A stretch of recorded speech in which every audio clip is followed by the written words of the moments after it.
How's it going, everybody? I'm Kelvin Coley. I'm actually industrial engineering, shadow majoring currently into economics. And back in high school, I was on the AV honor roll. Okay. So, my question for you is, do you know what social tracking is? I know a thing or two about it, and I saw a TED Talk video recently where he was talking about how from grade 4 that people are being tracked and monitored through. My name's Angie Albert. I'm a junior and I am a biochemistry major. Okay. Do you know what social tracking is? I'm actually not completely sure of what the term is. My name is Patricia Green. I'm a senior biological sciences major. Okay. Do you know what social tracking is? I'm kind of in tune with it, but not entirely. So, do you know what social tracking is? I do not. What's your name? Allison, And where do you work? the elementary school. Okay. What is social tracking? To me, that would be tracking children from when they start school, through school, keeping up with them, knowing what's going on in their lives. Go. I'm Beth Page and I go to Greenville Tech. What is social tracking? It is when different groups are set aside for different reasons, like in school. And I'm a junior accounting major. Okay. What is social tracking? Social tracking.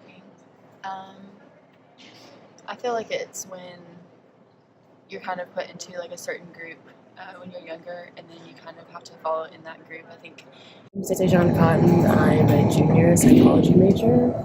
Tracking to me, when I grew up, wasn't really prominent in my life. I know I am African American, and a lot of times people associate tracking with like African Americans, but I grew up going into like AP classes, kept my GPA all my life, went to a very prestigious high school.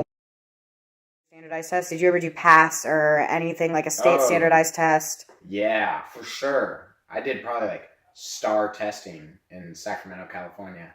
Oh my gosh. Yeah, I did. I had to. It was in elementary school. Standardized test was like third grade. I don't even do that good on tests and stuff, but I score high on like standardized tests and stuff because they're just like logic stuff, they're like easy stuff. It's like in-depth easy stuff. So after you went through that standardized testing, did you experience a change in the way you experienced your education? Did you notice that you were in different sorts of classes? You happened to be with the same people more often after that?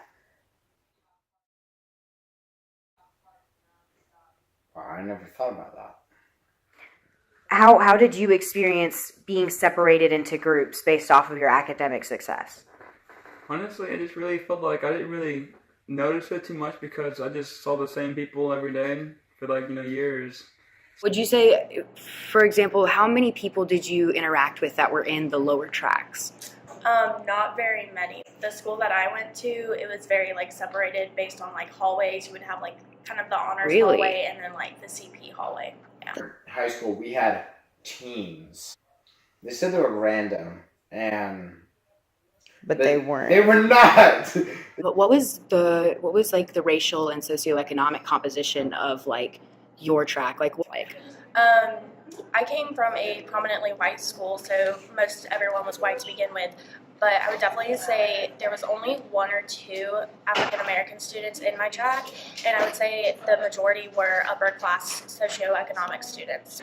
Were there many other African American students? But honestly, there wasn't that many actually. They used to always call me the token black guy, which kind of seemed ridiculous. At the time, I hated it, but this is How many would you say actually ended up graduating from your high school? pretty sure that maybe at least a third of them didn't make it.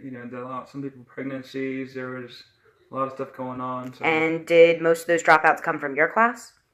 There weren't too many. No, not. Nobody came from your AP. I don't think anybody in my track didn't graduate. Honor student. Right, I was an honor student and I was an AP student. I would say that some of the benefits of it is that you're kind of put into an environment where you're expected to learn for yourself and you're not influenced by other people that aren't there to learn.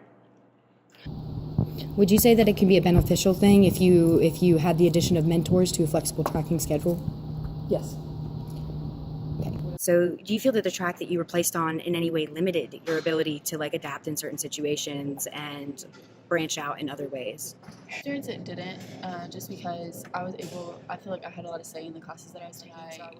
I feel that if I was on the other side where I wasn't initially placed in those classes, then it would have been a lot harder to make the transition to get into them as opposed to kind of going. So, all right. So, in your opinion, would you say that tracking it propagates this achievement gap between students and I would say it definitely does.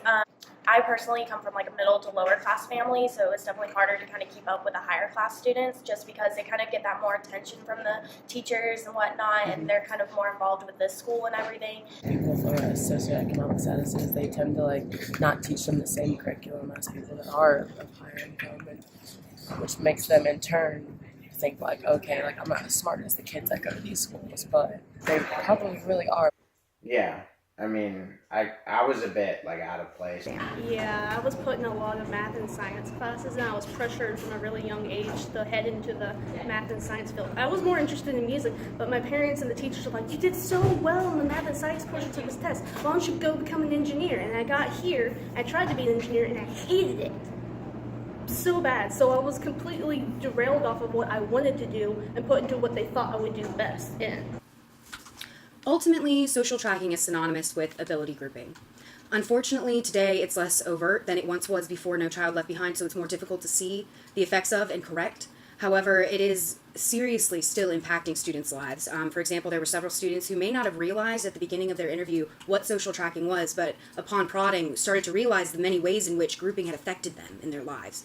For instance, there was one kid that I interviewed named Alec who just seemed so taken aback by the fact